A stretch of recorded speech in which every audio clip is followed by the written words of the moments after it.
Y esta posiblemente sea la quinta versión de que estamos recordando el Día del Yopará, el Día Nacional del Yopará, la manzana de la Ribera. Y el objetivo, por supuesto, es, en primer lugar, hay un espacio muy importante para preservar nuestra cultura popular y más todavía hoy en el Día de Caray Octubre, un personaje, una leyenda, un mito de que ayudó mucho en la historia de la economía paraguaya para que la gente no llegue a descuidar su producción, para que sepa administrar su alimento, la racionalización del bastimento y de todo. Es un personaje muy importante y gracias a Caray Octubre surgió esta maravillosa comida bien típica nuestra, porque no existe otro lado, que se llama el yopará. Sí, acá vemos que hay distintos preparados, ¿verdad? Sí, ¿Hay una diferencia entre ellos? Hay una diferencia. Hoy día se estila, ¿verdad?, el yopará queso, yopará con queso, que viene a ser sus ingredientes, son el locro, el poroto, muchas verduras y por supuesto abundante queso y leche. Es lo que se estila. Pero antiguamente se hacía, el yopará significaba una mezcla de todo, tanto de los guisantes como de las carnes. Y además de poner locro, además de ponerle poroto, en muchas partes se le ponía fideo y arroz con carne de vaca, de cerdo y de pollo. Una mezcla de diosa y pantera. Y después de a poco se quedó con la carne. Pero lo mismo había gente que quería con el cerdo. Por ejemplo, en mi infancia se hacía dos clases de yopará, porque los varones generalmente en el campo no quieren nada de queso.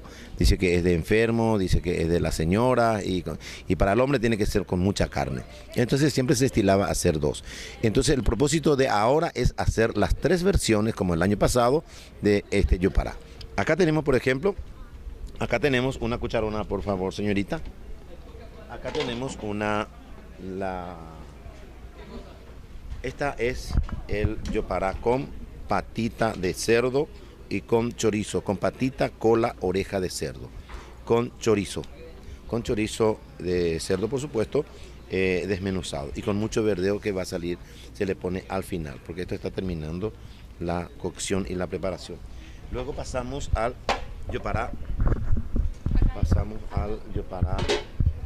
es mandioca. El mandioca, sí. Acá estamos al yopará so'o. Este yopará so'o lleva los mismos ingredientes, pero a excepción de carne de cerdo, lleva vacío, totalmente vacío. Nuestra gente le pone mucha carne con hueso, los pucheros, generalmente los pucheros, ¿verdad?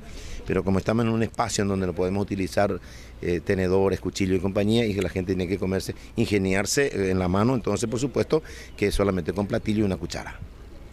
Y después pasamos acá al yopará más actual, que es el yopará con abundante queso y leche. Acá la compañera ya le está agregando, por supuesto, el queso y después le ponemos la leche y ya se sirve. ¿Cuáles son los ingredientes infaltables en el yopará? O sea, En el yopará sí o sí, el yopará locro y poroto. El poroto tiene que ir el doble del locro, porque el locro casi no aporta sabor a la comida.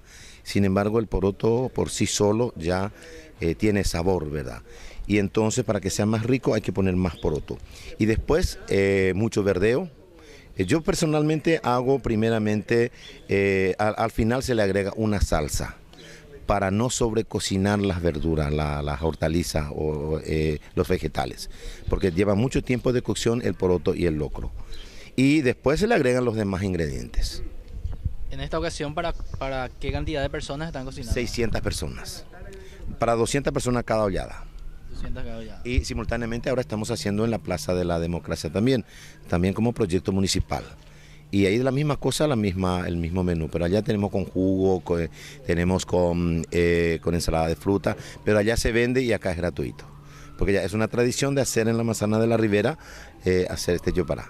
Así que la gente que no haya tenido tiempo de venir acá, entonces las esperamos para que venga el próximo año. Y la verdad que está muy rico el yopará. Yo pedí uno de queso. Me parece buenísimo que la municipalidad haga esto, ¿verdad? Que mantenga viva la tradición de todos los paraguayos, ¿verdad? Que es la de compartir, ¿verdad? Porque esto no se está cobrando acá, es totalmente gratis. Y es buenísima la iniciativa que tomaron. Toda la vida se hacía esto el 1 de octubre, acá en Paraguay. Esta es nuestra comida típica, que hasta hoy día en el interior sí la gente consume muy a menudo. ¿Usted suele comer cada 1 de octubre el yopará, doña? Sí, y en mi familia también cocinamos luego, en el invierno generalmente, porque es comida caliente, pues.